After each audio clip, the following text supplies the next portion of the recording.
Sure, go ahead. Thank you. The Democrats have questioned and scrutinized the president's comments about using potentially the military, American cities, as training grounds for the military. And when you look at Portland, Chicago, local and state officials say that their local law enforcement is able to handle the situations, these protests on the ground. The president says that Portland is burning, using that as justification for the National Guard in Portland. But when you look here in Washington, D.C., the president just last week said it is now a completely safe city, and there are still National Guard members on the streets that are not involved in ICE activities.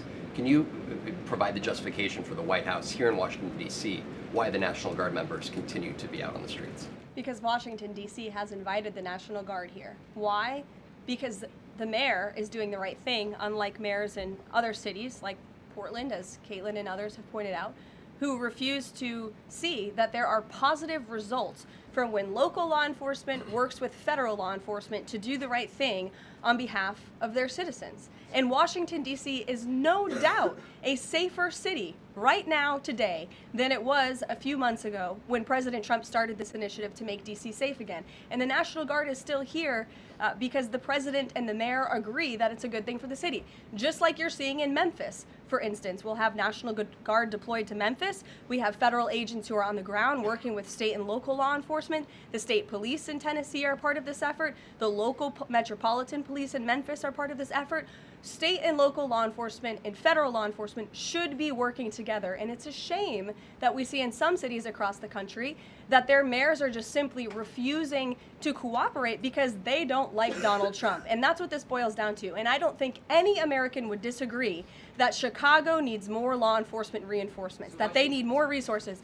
Look at this headline from over the weekend. At least 30 people shot during the weekend in Democrat-run Chicago.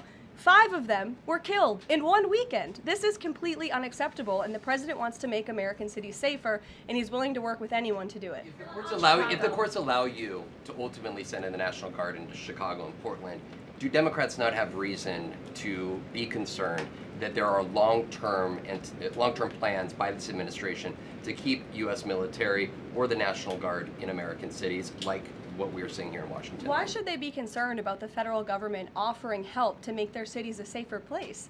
They should be concerned about this. They should be concerned about the fact that people in their cities right now are being gunned down every single night. And the president, all he's trying to do is fix it.